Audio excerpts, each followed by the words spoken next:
ಕಾರಣ ಏನಂದರೆ, ಒಂದು ಸಂಪೂರ್ಣ ಒಂದು ಮಸೀದಿ, ಅದು ಎಷ್ಟೋ ವರ್ಷಗಳಿಂದ ಸುಮಾರು 70 ವರ್ಷಗಳ ಹಿಂದಿನಿಂದ ಒಂದು ಮಸೀದಿಯಾಗಿ ಅದಕ್ಕೆ ತಸ್ದೀಗೆ ಬರುವಂಥ ಗೌರ್ಮೆಂಟ್ನಿಂದ ಒಂದು ಇದು ಮಸೀದಿಗೆ ಬರುವಂಥ ಒಂದು ಮೊತ್ತ, ಅದು ಬರುವಂಥ ಒಂದು ಮಸೀದಿಯ ಎಲ್ಲ ಕಂಪ್ಲೀಟ್ ಇದ್ದ ಮಸೀದಿಯನ್ನು ಇವರು ರಾಜಕೀಯ ಪ್ರೇರಿತವಾಗಿ ಒಂದು ಸಮುದಾಯದ ಓಲೈಕೆಗಾಗಿ ಅವರು ಅದನ್ನು ಇದು ಮಾಡಿದ್ದಾರೆ. ಅಂದರೆ RTC ಯನ್ನು ಕ್ಯಾನ್ಸಲ್ ಮಾಡಿ ಇನ್ನೊಂದು ಬೇರೆ ಸರ್ಕಾರದ ಪರವಾಗಿ RTC ಮಾಡಿದ್ದಾರೆ. ಇದು ಘೋರ ಅನ್ಯಾಯ. ಯಾಕೆಂದರೆ ಇದು ಇನ್ನು ಮುಂದೆ ಈ ಥರ ನಡೆದರೆ ನಮಗೆ ತುಂಬ ತೊಂದರೆ ಆಗ್ತದೆ ಅಂತ ಇದನ್ನು ಇಲ್ಲಿಗೆ ಪುನಃ ಮಸೀದಿ ಹೆಸರಿಗೆ ವರ್ಗಾಯಿಸಬೇಕೆಂದು ನಾವು ಕೇಳ್ಕೊಳ್ತಾ ಇದ್ದೇವೆ.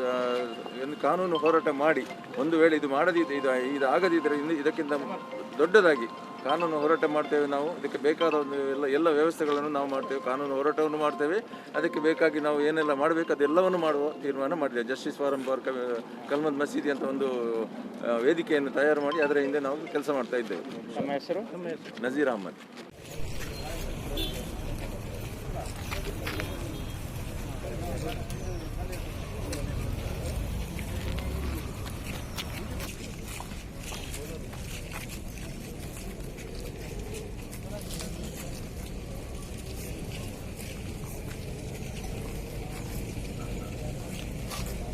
Say hello.